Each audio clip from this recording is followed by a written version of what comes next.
എല്ലാവരും നല്ല ഉറക്കമായിരിക്കും അല്ലേ? എനിക്ക് ഉറക്കമൊന്നുമില്ല, ഞാൻ ഫുൾ ഓണായിട്ടിരിക്കുകയാണ് ഇപ്പോൾ. ഇന്ന് കുറേ ദിവസമായി ഞാൻ ലൈബ്രറിയിൽ നിന്ന് ഒരു ബുക്ക് എടുത്തിട്ട് വന്നിട്ട് എനിക്കത് വായിക്കാനേ പറ്റിയിട്ടില്ല. എടുത്ത് വെക്കുമ്പോൾ ഭയങ്കര ഒരു എന്താ ഒരു ആൻസൈറ്റി. വായിക്കാത്തതിനെ പറ്റിയിട്ടല്ല, മൊത്തത്തിൽ കുറച്ച് നാളായിട്ട് നല്ല ബിസിയാണ്. കുറേ കാര്യങ്ങൾ ഇൻവോൾവ് ആണിപ്പോൾ. അതുകൊണ്ട് തന്നെ എനിക്ക് ടൈം പ്രോപ്പറായിട്ട് മാനേജ് ചെയ്യാൻ പറ്റുന്നില്ല. അതാണ് മെയിൻ റീസൺ. അതിൻ്റെ ഇടയിൽ എൻ്റെ കുഞ്ഞു കുറേ എന്താ സെൽഫ് തിങ്സൊക്കെ എനിക്ക് അത് നടത്തുമ്പോൾ എനിക്ക് ഭയങ്കര കുറ്റബോധം തോന്നുന്നു. ലൈക്ക് ഞാനിങ്ങനെ ടൈം സ്പെൻഡ് ചെയ്താൽ എൻ്റെ മറ്റു കാര്യങ്ങളിൽ എങ്ങനെ അത് ഞാൻ ലേസി ആയി പോകുന്നുണ്ടോ, അങ്ങനെയുള്ള കുറേ തോട്ട്സ് വന്നിട്ട് എനിക്ക് എൻ്റേതായിട്ടുള്ള കാര്യങ്ങൾ ചെയ്യാനായിട്ടുള്ള ഒരു എന്താ സമയം ഞാൻ കൊടുക്കുന്നില്ല. അതാണ് ആക്ച്വലി സംഭവിച്ചത്.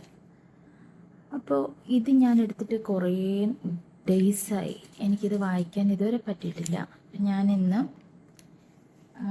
എനിക്ക് വായിക്കുന്നതിൽ വെച്ചിട്ട് എനിക്ക് ഏറ്റവും ഇഷ്ടമുള്ളത് എന്ന് വെച്ചാൽ ട്രാവലോഗ്സാണ്. പൊതുവേ എനിക്ക് ട്രാവലിങ്ങിനോട് വല്ലാത്ത ക്രേസ് ആയതുകൊണ്ട് ട്രാവലോഗ്സാണ് ഞാൻ കൂടുതൽ വായിച്ചിട്ടുള്ളത്. പിന്നെ കുറേ ഹിസ്റ്റോറിക്കലായിട്ടുള്ള ബുക്സാണ് വായിച്ചിട്ടുള്ളത്. എനിക്ക് അതായത് ലൈവ് ഇമാജിനറി ആ ഒരു തിങ്സിനേക്കാളിലും ഒരു ആക്ച്വലി ഒരു ഇടക്കാലത്ത് ഇമാജിനറി വേൾഡിൽ പോവാം, അതൊക്കെ ബിലീവ് ചെയ്യുക, അതായിട്ട് ആക്ട് ചെയ്യുക, അങ്ങനെയുള്ളൊരു ക്യാരക്ടർ ഉണ്ടായിരുന്നു എനിക്ക്. ഇപ്പോൾ വിച്ച് ഓഫ് പോർട്ട് ബെല്ലോ ഒക്കെ അതൊക്കെ വായിച്ചപ്പോൾ എനിക്ക് തോന്നി ഞാനതാണ് എന്ന് തോന്നും. പിന്നെ അങ്ങനെ എനിക്കൊരു വല്ലാത്തൊരു വൃത്തികെട്ട ഒരു സ്വഭാവമുണ്ട്. അപ്പോൾ എനിവേ അതിന് ശേഷം ഒരു കാലഘട്ടത്തിന്, അത് കോളേജിലൊക്കെ പഠിച്ച ടൈമിലാണ് കേട്ടോ, അതിന് ശേഷമുള്ളൊരു കാലഘട്ടത്തിൽ ട്രാവലോഗ്സിലേക്ക് ആണ് എൻ്റെ മെയിനായിട്ടുള്ള ഇത് വന്നത്. ഞാൻ ലൈബ്രറിയിൽ നിന്ന് ഇപ്പോൾ 100 ബുക്സ് എടുത്തിട്ടുണ്ടെങ്കിൽ അതിലൊരു 40% ട്രാവലോഗ്സ് ആയിരിക്കും. ബാക്കിയുള്ളത് കുറേ സസ്പെൻസ് ത്രില്ലേഴ്സ്, പിന്നെ കുറേ മോസ്റ്റ്ലി ഹിസ്റ്റോറിക്കൽ ആയിട്ടുള്ള തിങ്സാണ്, അതായത് റിയൽ ഹാപ്പനിങ് തിങ്സ്. പിന്നെ കുറേ എന്താ ആത്മകഥകൾ, അങ്ങനെയുള്ള തിങ്സാണ് കൂടുതലും വായിച്ചിട്ടുള്ളത്. അപ്പോൾ ഇന്ന് ഞാൻ ഇൻട്രൊഡ്യൂസ് ചെയ്യാൻ പോകുന്നതെന്ന് വെച്ചാൽ കാഴ്ചകളുടെ ഭൂപടം, മോഹൻദാസ് കാളൂർ എന്നുള്ള ഒരാൾ എഴുതിയിരിക്കുന്നതാണ്. അത് അയാൾ ഇന്ത്യ മൊത്തം ട്രാവൽ ചെയ്തിട്ട് ഒരു ക്രിസ്പ് ആൻഡ് ഷോർട്ട്സായിട്ട് അയാളുടെ യാത്രാവിവരണങ്ങൾ, ഓരോരോ പ്ലേസിനെ പറ്റി ഡിസ്ക്രൈബ് ചെയ്തിരിക്കുന്നതൊക്കെ ആയിട്ടുള്ളൊരു നോവലാണ്. ഇത് നല്ല രസമാണ്. പക്ഷേ ഞാൻ ആദ്യമായിട്ടാണ് ഈ മോഹൻദാസ് കാളൂരിൻ്റെ ഒരു ബുക്ക് വായിക്കുന്നത്.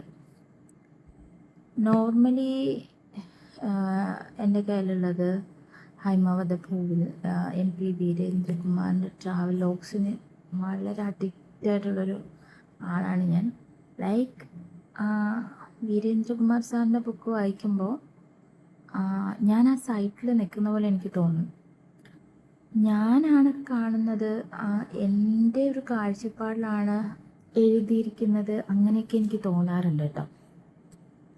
അതാണ് എൻ്റെ SK പൊറ്റക്കാടിൻ്റെ. പിന്നെ ഇതേപോലെ തന്നെ കുറേ ആൾക്കാരുണ്ട്, ജോസഫ് മുണ്ടശ്ശേരി, SK പൊറ്റക്കാട്, പിന്നെ അതുപോലെ തന്നെ MP വീരേന്ദ്രകുമാർ സാറ്, അങ്ങനെയൊക്കെ. അപ്പോൾ എനിക്ക് ഇത് വായിച്ചപ്പോൾ എനിക്ക് കുറച്ച് എന്താ ആസ്വദിക്കാനായിട്ട് അങ്ങനെ പറ്റുന്നില്ല. ബട്ട് എനിക്ക് ഈ സ്ഥലങ്ങളൊക്കെ കാണാൻ തോന്നുന്നു, പോകാൻ തോന്നുന്നു, അങ്ങനെയുള്ളൊരു മൈൻഡിലിരിക്കാം. അപ്പോൾ പിന്നെ കുറേ ഇങ്ങനെ വായിച്ചപ്പോൾ ആക്ച്വലി ഞാനിപ്പോൾ വായിച്ചിട്ടൊരു 197 പേജസ് സംതിങ് എത്തി. സംതിങ് അല്ല, അത്ര എത്തി. മൊത്തം 757 പേജസ് എബോ ഉണ്ട് ഈ ബുക്ക്. അപ്പോൾ 700 എക്സാക്റ്റ് ആയിട്ട് പറയുന്നത് 760 പേജ്. അപ്പോൾ ആക്ച്വലി ഇത് മൈൽസ് ടു ഗോ എന്നൊക്കെ ഉള്ളൊരു ഫീലിരിക്കുകയാണ്. പക്ഷേ ഇറ്റ്സ് നൈസ്, ഇൻട്രസ്റ്റിംഗ് ആണ്. നിങ്ങൾ ആരെങ്കിലും ഈ ബുക്ക് വായിച്ചിട്ടില്ലെങ്കിൽ നിങ്ങളൊന്ന് വായിക്കുക. ബിക്കോസ് ഇത് നമുക്ക് ഇപ്പം കാണാൻ പറ്റാത്തത്, പോകാൻ പറ്റാത്തത്, അല്ലെങ്കിൽ പോകാനായിട്ട് പ്ലാനുള്ളത് നമ്മളൊന്ന് ഒരു ഓട്ടപ്രദക്ഷിണം പോലെ ഇതിങ്ങനെ ഒന്ന് വായിച്ചു വെക്കുന്നത് നല്ലതാണ്. അതുകൊണ്ടാണ് പിന്നെ ഞാൻ ഇത്രയും പേജ് വായിച്ചപ്പോഴത്തേക്ക് എനിക്ക് ആക്ച്വലി ബ്ലോഗർ അടിച്ചു. അപ്പം ഞാൻ ഇതുപോലെ എന്തെങ്കിലുമൊക്കെ സംസാരിക്കുമ്പോൾ കുറേ ആൾക്കാർ എന്തൊക്കെയോ മെസ്സേജസൊക്കെ അയച്ചിട്ടിട്ടുണ്ട് എനിക്ക്. പക്ഷെ എനിക്കതൊന്ന് റിപ്ലൈ ചെയ്യാനുള്ള ഒരു മൈൻഡൊന്നും ഇല്ല ഇപ്പോൾ ആക്ച്വലി. അപ്പോൾ എനിക്ക് തോന്നുന്നു പ്രായം കൂടിക്കൂടി വരുന്നതോറും നമുക്ക് ഇങ്ങനെ കുറച്ച് കാര്യങ്ങൾ നമ്മൾ റിസർവ്ഡ് ആയി പോകുന്നുണ്ടോ എന്നൊരു ഡൗട്ടുണ്ട്. ഇപ്പോൾ ഒരു ടീനേജ് അല്ലെങ്കിൽ ഒരു 20 ആ ഒരു ഏജൊക്കെ ആകുമ്പോൾ നമുക്ക് എല്ലാത്തിനോടും ഒരു ഇൻട്രസ്റ്റ്, ഒരു ക്യൂരിയോസിറ്റി, അല്ലെങ്കിൽ പുതിയ ആൾക്കാരെ പരിചയപ്പെടാൻ, സംസാരിക്കാൻ, അങ്ങനെയൊക്കെയുള്ളൊരു മൈൻഡ് ഉണ്ടാവുമല്ലോ. അപ്പോൾ എനിക്കിപ്പോൾ 30 ആയി കഴിഞ്ഞപ്പോഴത്തേക്കും എനിക്കിപ്പം ആ ഒരു ഇൻട്രസ്റ്റ് കുറഞ്ഞു വരുമ്പോൾ എനിക്ക് തോന്നും. അതുകൊണ്ടാണ് കേട്ടോ നിങ്ങൾ മിക്കവരും എനിക്ക് എൻ്റെ ഫേസ്ബുക്ക് ആൻഡ് ഇൻസ്റ്റാഗ്രാമിൽ ഒരുപാട് മെസ്സേജ് വരുന്നുണ്ട്. എനിക്ക് അതിനൊന്നും റിപ്ലൈ കൊടുക്കാനായിട്ട് പറ്റുന്നില്ല. ഒന്നാമത്തേത് ടൈം, രണ്ടാമത്തേത് എന്തെങ്കിലും സംസാരിച്ച് തുടങ്ങുമ്പോൾ എന്തെങ്കിലും കാര്യത്തിൽ നമ്മൾ എൻഗേജ്ഡ് ആവും, അപ്പോൾ അതിൻ്റെ ഫ്ലോ പോകും. പിന്നെ മൂന്നാമത്തെ ഞാനീ പറഞ്ഞൊരു കാര്യം. അപ്പോൾ എൻ്റെ മൈൻഡ് സെറ്റുള്ള ആരെങ്കിലുമൊക്കെ ഉണ്ട് വെച്ചാൽ നിങ്ങളത് കമൻറ്റ് ചെയ്യണം. അല്ല എനിക്ക് വാട്സപ്പ്, ഇൻസ്റ്റാഗ്രാമോ അല്ലെങ്കിൽ നിങ്ങൾ ഇത് ഏത് പ്ലാറ്റ്ഫോമിൽ കൂടെയാണ് കാണുന്നത് വെച്ചാൽ അതിൽ കൂടെ കമ്മ്യൂണിക്കേറ്റ് ചെയ്യാൻ. അതാണ് ഇന്നത്തെ ഇപ്പോഴെനിക്ക് തോന്നുന്നത്. ആക്ച്വലി ഇപ്പം എനിക്ക് ഉറക്കം വരാതിരിക്കുന്നതുകൊണ്ട് കുറേ സംസാരിക്കാൻ തോന്നാണ്.